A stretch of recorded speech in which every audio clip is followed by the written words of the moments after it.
A brief overview of psychological warfare. Psychological warfare is a diverse field that spans domains ranging from creative artistry all the way to analytical science. The idea of this strategy is to hope that the pen will be mightier than the sword, thus minimalizing destruction through war. It has been part of the strategy of many historical wars and has helped shape success of many strategists in various forms. Value of persuasion in conflict is recognized for thousands of years, and psychological warfare is based on manipulating the opponent's thinking through persuasive logic that can lead decent people to betray their friends and their country.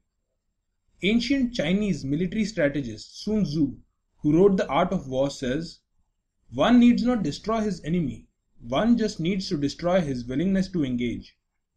Till the First World War, psychological warfare did not include thought manipulation, since it was considered interfering with God.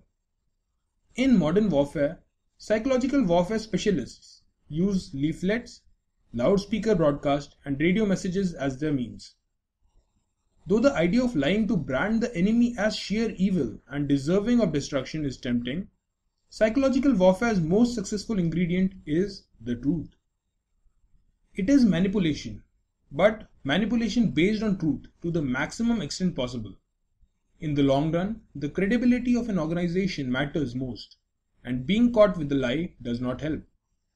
Understanding the target audience is critically important in psychological warfare, just like it is in advertising. Knowing the target audience needs understanding the history and culture of a particular country or region of the world to help shape the messages, also known as propaganda. Civilian analysts, expert in the field, are helpful in understanding the target audience. More current updates can be gathered from intelligence agents behind enemy lines and interrogating prisoners of war. Pooling all secretive resources can provide the best chance for words to be stronger than bullets. The field of psychological warfare spans multiple domains. Cohesive communications are those that are intended to raise the morale of your troops or friendly civilian populations. Divisive communications are intended to lower the opponent's morale.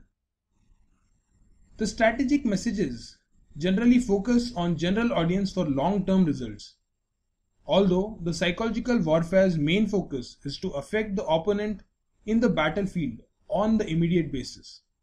The ultimate challenge is to persuade the enemy to surrender.